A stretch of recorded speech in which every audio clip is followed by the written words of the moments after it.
नमस्ते बच्चों। हम क्लास 7 हम अभी लेसन 8 पढ़ रहे थे। लेसन 8 था आपका लिंग, वचन और कारक, जिसमें हमने लिंग के बारे में पढ़ लिया था। आज हम वचन के बारे में पढ़ेंगे। आप देख रहे हो यहाँ पे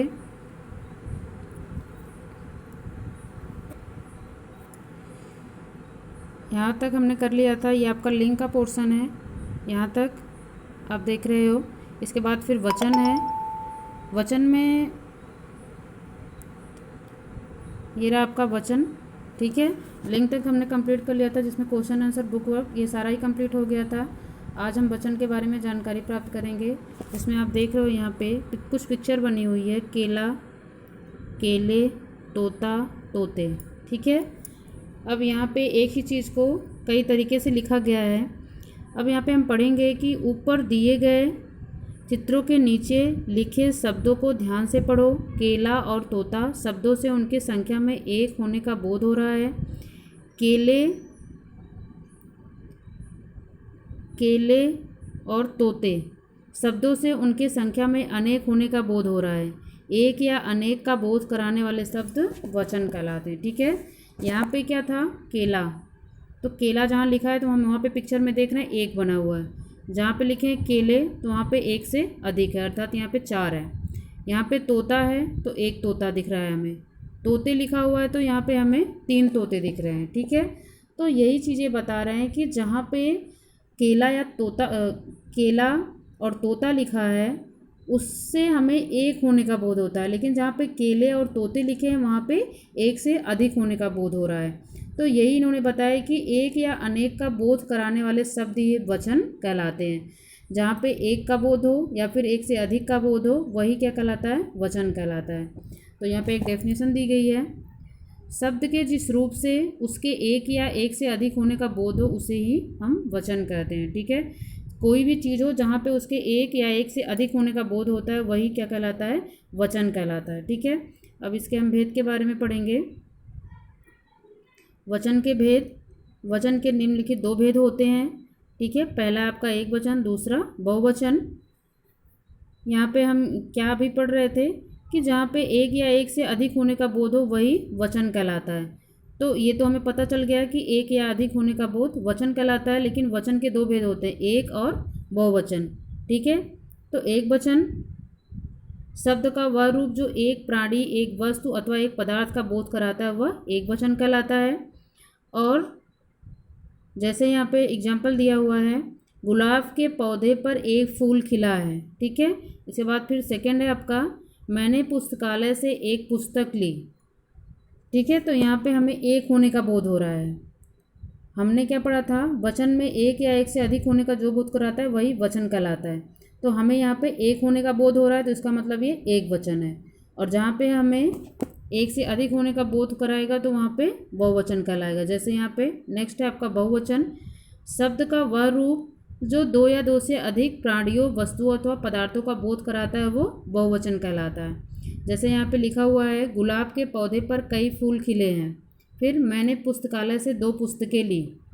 तो यहाँ पे एक से अधिक होने का बोध हो रहा है तो ये क्या हो गया, आपका बहुवचन हो गया, ठीक है। वचन क्या होता है कि किसी भी व्यक्ति, वस्तु, प्राणी या पदार्थ का एक या एक से अधिक होने का जो बोध कराता है वही वचन कहलाता है।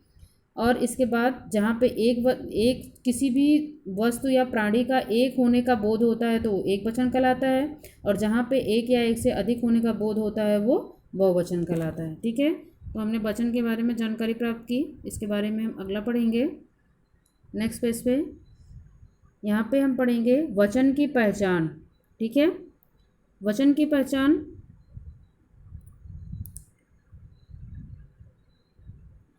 हिंदी भाषा में वचन पहचानने के कुछ नियम हैं जिनके आधार पर आसानी से एक वचन और बहुवचन की पहचान की जा सकती है। अर्थात कुछ ऐसी चीज़ें होती हैं जिनके द्वारा हम ये पता लगा लेते हैं कि यह एक वचन है या बहुवचन, क्योंकि हर जगह 1 या 2 करके नहीं लिखा होता है। जहाँ पे 1 या 2 करके लिखा होगा वो तो हम समझ जाते हैं कि एक वचन है कि बहुवचन, लेकिन जहाँ पे 1 या 2 नहीं लिखा होता है तो वो कैसे हम समझेंगे कि एक वचन है या फिर बहुवचन। तो वही चीज़ें हमें समझनी है। तो यहाँ पे ये देख लो एक लाइन, ये पहले ही आप समझ लो कि वचन की पहचान, ठीक है। वचन की पहचान संज्ञा सर्वनाम विशेषण अथवा क्रिया के द्वारा होती है। अर्थात कुछ चीज़ें ऐसी होती हैं जिनको हम संज्ञा के द्वारा समझ लेते हैं कि ये बहुवचन है या एक वचन, कुछ होती हैं सर्वनाम के द्वारा और कुछ होता है विशेषण के द्वारा अथवा क्रिया के द्वारा। इनके द्वारा हम ये पहचान कर लेते हैं कि ये एक वचन है या फिर बहुवचन, जिसको अभी हम देखेंगे। अभी हमारा यहाँ पे फर्स्ट एग्जाम्पल है, यहाँ पे देख रहे हो, लड़की खिलौने से खेल रही है। जस्ट उसी के सामने है लड़कियाँ खिलौनों से खेल रही हैं। फिर नीचे लिखा है जोकर खेल दिखा रहा है। फिर उसके नीचे लिखा है जोकर खेल दिखा रहे हैं। ठीक है, एक ही सेंटेंस है लेकिन दो सेंटेंस है, लेकिन दोनों सेंटेंस को यहाँ पे दो अलग अलग तरीके से लिखा गया है। अब यहाँ पे हम देखेंगे कि आप यहाँ पे देखो बच्चों, आपने उपर्युक्त वाक्यों में पढ़ा और जाना कि लड़की शब्द वचन परिवर्तन के समय बदल गया, जबकि जोकर ऐसा शब्द है जो वचन परिवर्तन के समय परिवर्तित नहीं हुआ।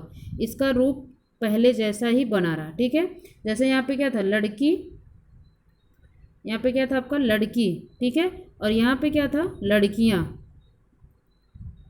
यहाँ पे क्या है लड़कियाँ और यहाँ पे लड़की।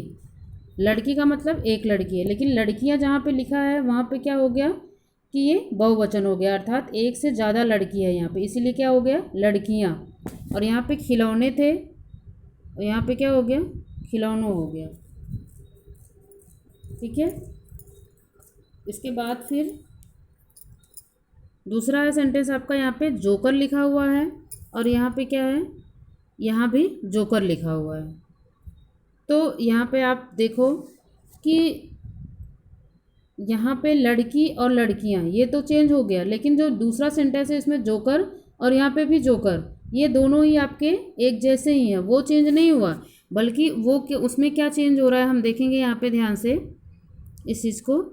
यहाँ पे आप देखोगे, यहाँ पे देखो आप लिखा है जोकर खेल दिखा रहा है।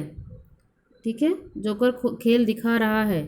यहाँ पे क्या है जोकर खेल दिखा रहे हैं। तो यहाँ पे हम किसके द्वारा पहचान करेंगे कि एक वचन है या बहुवचन, क्रिया के द्वारा। ठीक है, यहाँ पे रहा है लिखा हुआ है और यहाँ पे क्या लिखा है दिखा रहे हैं।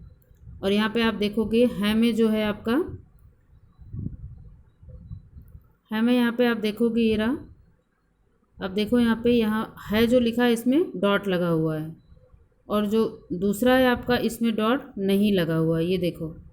तो ये क्या है कि आपका एक वचन और बहुवचन में यही अंतर होता है आपका कि इसमें जो आपका होता है एक वचन, उसमें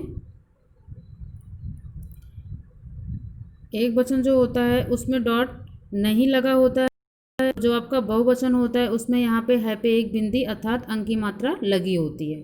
ठीक है, ये भी एक पहचान है। नहीं तो यहाँ पे जो इसकी मुख्य क्रिया है रहा है रही है, इससे भी पता चल रहा है। देखो यहाँ पे रहा लिखा है, यहाँ पे रहे लिखा है।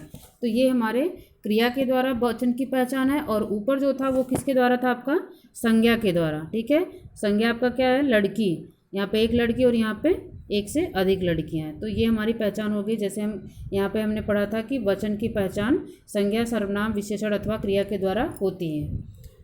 ठीक है, तो आज हमने ये पढ़ा कि वचन क्या होता है, वचन के कितने भेद होते हैं और वचन की पहचान कैसे की जा सकती है। वचन की पहचान हम संज्ञा सर्वनाम विशेषण तथा क्रिया से करते हैं। अर्थात कुछ सेंटेंस ऐसे होते हैं जिसमें संज्ञा के द्वारा ही हमें पता चल जाता है कि ये बहुवचन और एक वचन में है। लेकिन जो आप देखे थे यहाँ पे जो आपका सेकंड था, इसका हमें संज्ञा के द्वारा नहीं पता चला, क्योंकि इसमें भी जोकर है, इसमें भी जोकर ही है। दोनों एक वचन और बहुवचन दोनों में सेम वही है, लेकिन हम इसमें किससे पता कर लिए कि यहाँ पे जो इसकी क्रिया थी वो चेंज हो रही थी, तो उसके द्वारा हमें पता चल गया कि ये बहुवचन है। तो आज के लिए बच्चों इतना ही, आगे हम अगले वीडियो में पढ़ेंगे। धन्यवाद।